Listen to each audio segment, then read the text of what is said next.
Bugungi kunda yangi O'zbekiston taraqqiyotining eng ustuvor yo'nalishlaridan biri barkamol avlod tarbiyasidir. Tarbiya esa birgina maktab yoki oilaning emas, balki butun jamiyatning vazifasi. Kuni kecha Toshkentda mahalla, maktab va ota-onalar hamkorligida tarbiyaviy jarayonlarni metodik boshqarishning zamonaviy modellari mavzusida Respublika ilmiy-amaliy anjumani bo'lib o'tdi.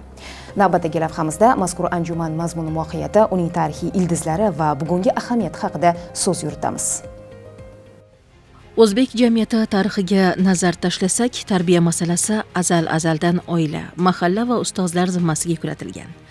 Amir Temur davridan tortib, jadidchilik harakatigacha bo'lgan davrda ham tarbiya ijtimoiy hamkorlik asosida shakllangan. Jadid ma'rifatparvarlari maktabni isloh qilish orqali millat kelajagini belgilash mumkinligini ta'kidlagan edilar. Bugun esa yangi O'zbekiston sharoitida ushbu tarixiy an'ana zamonaviy mazmun bilan boyitilmoqda. Anjumanni Maktabgacha va Maktab ta'limi vazirligi mutasaddilari ochib berdilar. Ma'ruzalarda ota-onalar universiteti faoliyatini takomillashtirish, ota-onalarning pedagogik madaniyatini oshirish, xalqaro tajribani milliy tizimga moslashtirish masalalari dolzarb ekani ta'kidlandi. Bu tarixiy an'analar va zamonaviy islohotlar uyg'unligining yaqqol ifodasidir.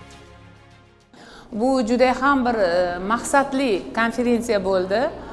Men xursand ham bo'ldim, chunki sababi hozir e'tibor beradigan bo'lsak, mahalla, oila, maktab hamkorligi juda muhim bo'lib qoldi. Chunki bola tarbiyasida birinchi navbatda oilani o'rni juda muhim.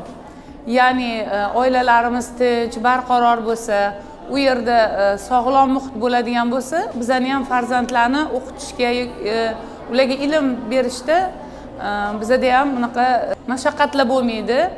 Chunki sog'lom oiladan sog'lom farzandlar keladi.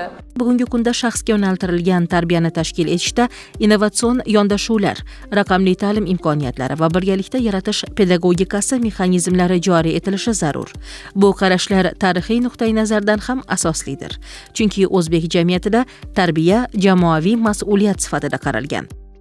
Bu yerda biz ko'radigan masalamiz oila, mahalla, maktab hamkorligi. Ma'lumki, hozirgi paytda O'zbekiston Respublikasida olib borilayotgan siyosatda ham, olib borilayotgan maktab ishlarini rivojlantirishda ham, ta'lim sifatini oshirishda ham mana shu 3 ta komponent, ya'ni oila, mahalla, maktab komponenti muhim rol o'ynaydi. Uning har birining o'zining qiladigan ishlari bor. Endi biz maqsadimiz respublikamiz bo'yicha mana shu sohada ishlayotgan xodimlarni yig'ib, ularning maslahatini olish, kelajakda qiladigan ishlarimizni belgilab olish. Ayniqsa ularning, ya'ni o'quvchilarning tarbiyaviy jihatlariga e'tibor berish.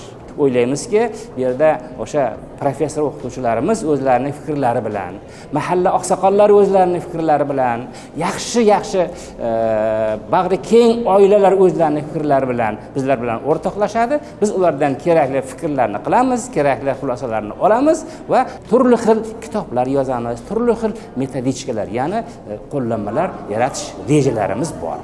Maktabda misol har bir sinfda dushanba kuni birinchi soatimizni kelajak soatlari o'tkazilyapti. Bu kelajak soatlarni o'tkazishdan ham maqsad, demak, o'sha bolalarimizni jamiyatimizda bo'layotgan yoki turli xildagi bayramlarimizni, ularning asl mohiyatini yoki qadriyatlarimiz nimalarga borib taqaladi, mana shularni ularni ongiga singdirish, ularga tushuntirishdan iborat. Amaliyot bilan o'sha jarayonda bo'layotgan narsalarimizni uyg'unlikda agar olib boradigan bo'lsak, mahallada yoki oilada yoki maktabda, bu o'zini kelajakda natijalarni beradi deb. Mahalla, maktab va ota-ona hamkorligi bu faqat tashkilotchilik masalasi emas. Bu millat kelajagini belgilaydigan strategik vazifadir. Tarix shundan dalolat beradiki, qaysi jamiyat tarbiyaga jiddiy e'tibor bergan bo'lsa, u taraqqiyot sari odimlagan. Zero tarbiya bugungi kun emas, kelajak uchun qo'yilgan sarmoyadir.